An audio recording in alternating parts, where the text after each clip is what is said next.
what's up everybody? It's Rox and I'm coming to you today with the review for Love and Hip Hop New York Season 4 Episode 5. It's freezing cold. I don't feel like sitting in this car that long. That's why I have my jacket on. The review will be with the jacket, so let's get to it, shall we?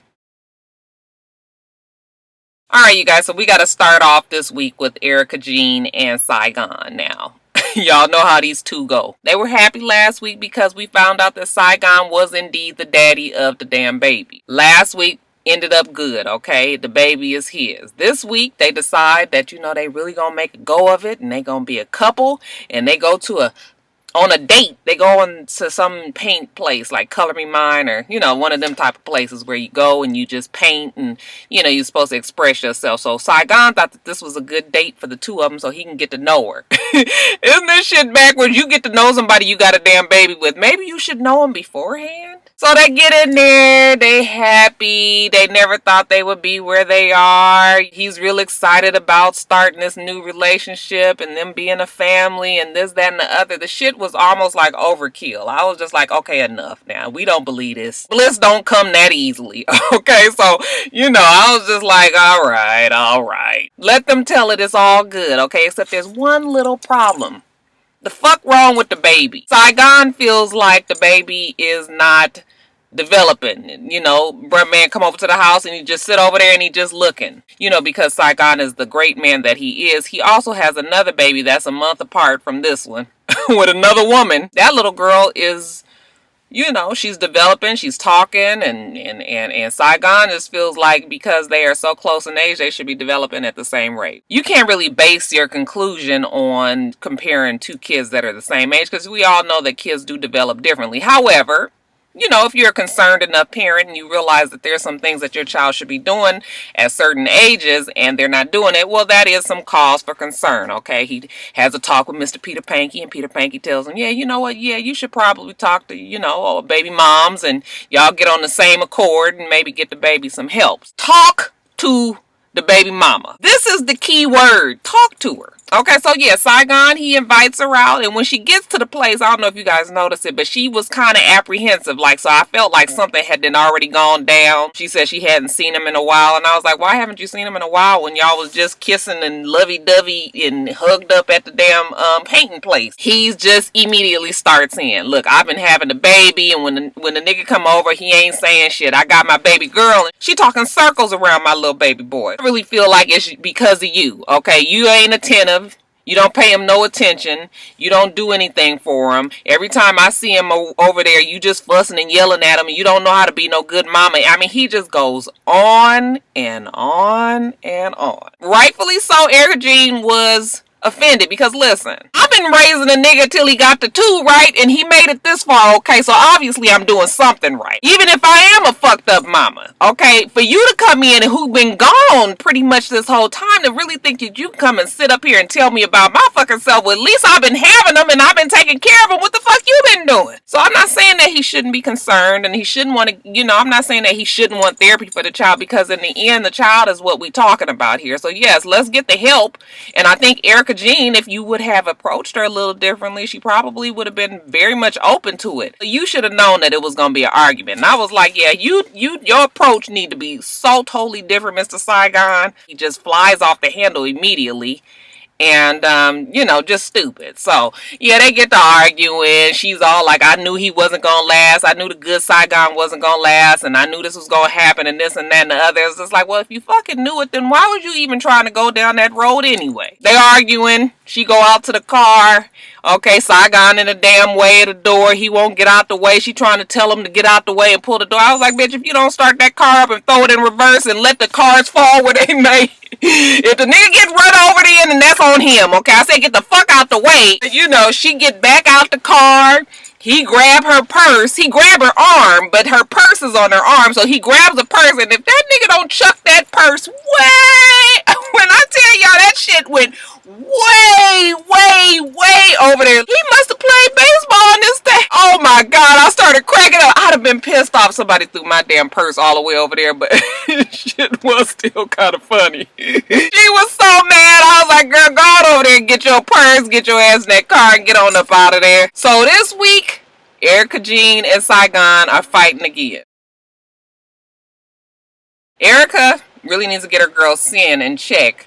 Um, as far as her career is concerned, because Sin is out making power moves for Erica. Erica don't even know it. Sin meets up with Nya Lee, and she just has a little talk with Nya Lee and letting Nya Lee know that you and Erica, y'all need to talk again. You guys are a lot alike. Y'all both reckless. When as soon as your mouth opens, reckless shit come out, and maybe you guys just started off on the wrong foot, and maybe y'all should talk again. And I know I wasn't the only one that saw that Nya Lee looked like she wanted to eat fucking Sin up like a goddamn sandwich. Okay, she was really googly-eyed and smiling and kind of looking Sin up and down. Once she found out that Sin played for the other team, she was just like, oh, okay, so it's on. Okay, so all I need to do is talk to Erica, and then when the two of us can fuck.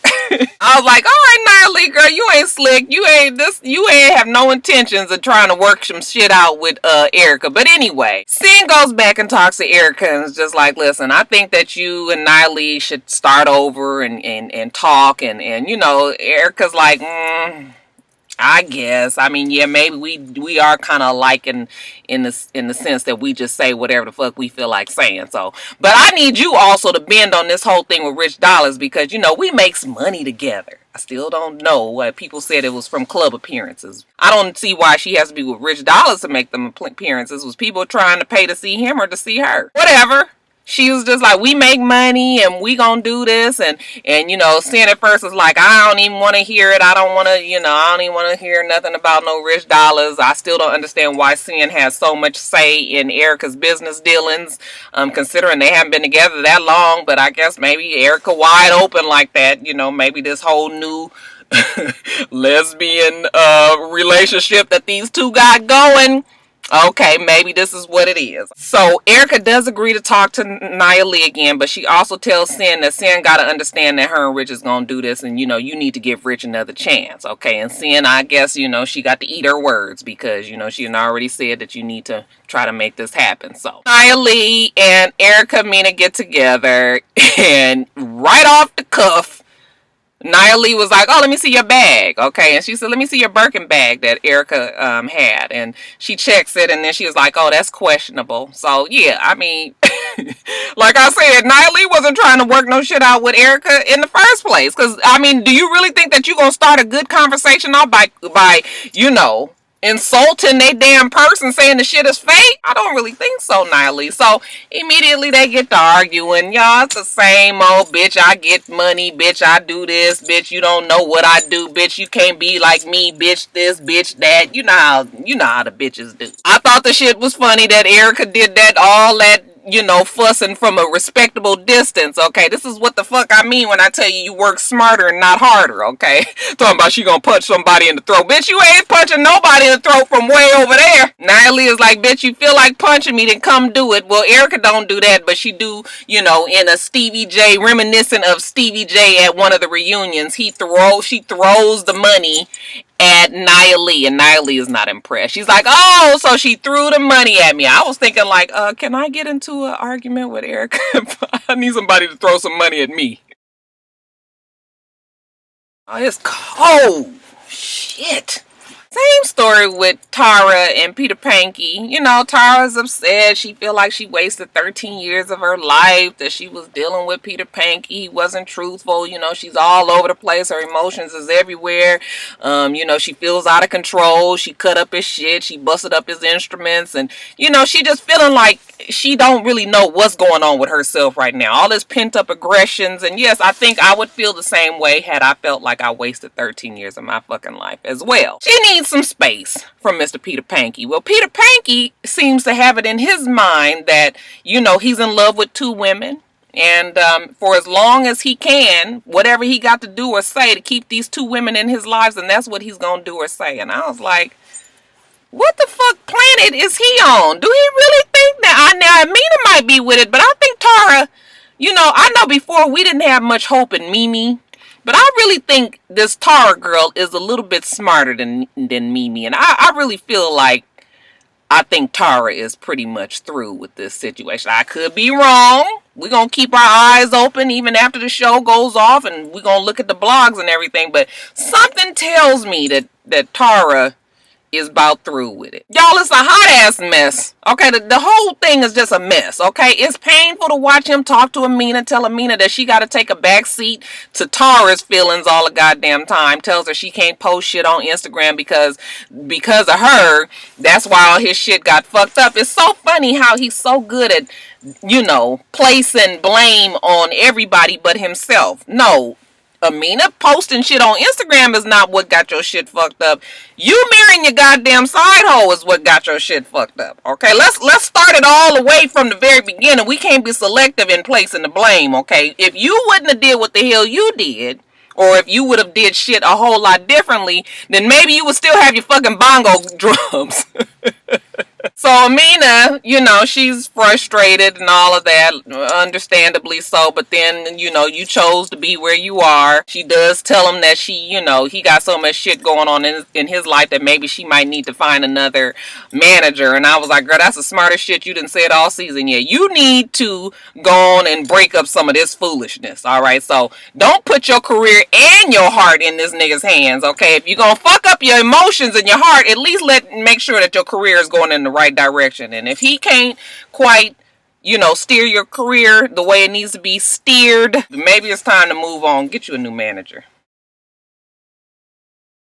Now, y'all, Yandy is good friends with Tara. We already know that. And, you know, Tara tells Yandy that if she decides to go on and work with Amina, you know, that she understands that it's business and it has nothing to do with their friendship. Yandy tells her, listen, it's just too much mess, okay? I'm not really trying to be having somebody when I know how the shit went down and, you know, signing them to my label and working for them if I know that there's some shady shit going on. I don't want to be a part of it. Yeah, I probably would feel the same way, okay? If it was a friend of mine who had just been done so completely wrong, like that, I probably would wash my hands of the whole thing and not want to be dealing with it at all. So that was fine. Okay, that was fine. Rich Dollars is Yandy's business partner, and Rich Dollars wants to keep Amina. Okay, so this is the problem. What I really don't understand is why is Yandy even business partners with Rich Dollars? Because it seems like she complains about him more than anything. Okay, we only heard her say one time that he's good at what he does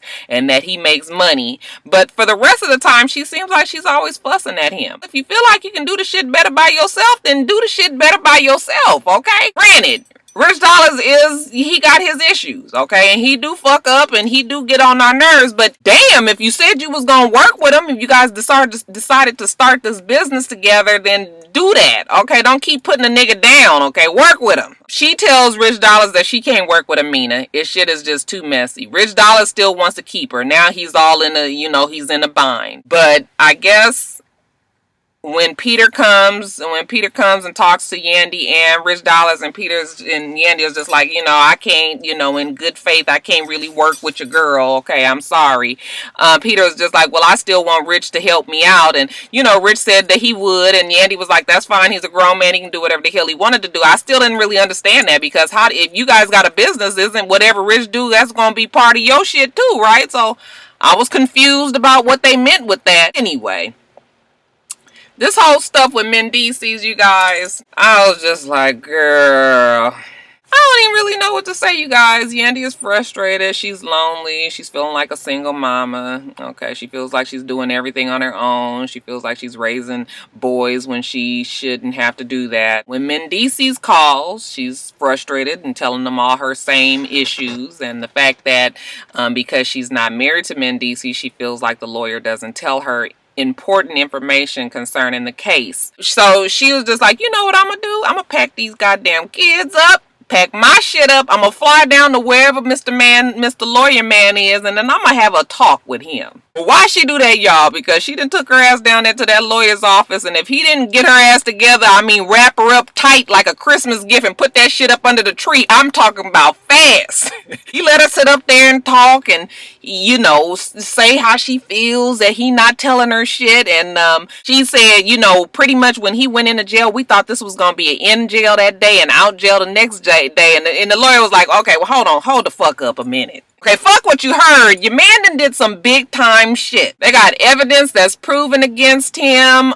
He is facing a whole lot of time, and this is not nowhere near an open and closed case. I know I didn't even tell your ass that, so I don't know where the fuck you got that from. But your boy is facing big time, and he probably will be in jail for a long time. So what you need to do is be the fucking baby mama. Sit over there and raise that damn baby. Okay, be on your goddamn show. Okay, smile, talk to Mendices on the phone, and get the fuck up out of my office and take this ghetto ass camera crew with you, okay?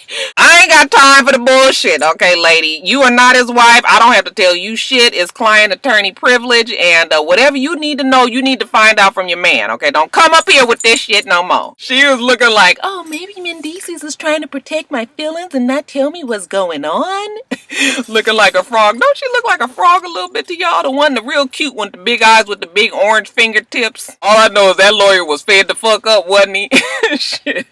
Her father comes up. He visits from Florida. Her father seems like he's a cool enough dude. I've seen him on Instagram a few times, and he's just telling her, listen, it's time to put the big girl panties on. Okay, your man did what he did, okay, and he might be in jail for a long time. Then what the fuck you gonna do? You got a son to raise, and you gonna do that. She was just like, I don't want to raise a man. He was like, listen, women do it every day. It ain't nothing new under the sun, okay, baby? You can do it, and you gonna do it, because if I know, like what the blogs say, Mendices gonna be in jail for 20 years. I do know one thing, though, you guys. I'm not really buying this confusion that Yandy has about Mendices. Hell, if I knew and everybody else knew, then she knew, too.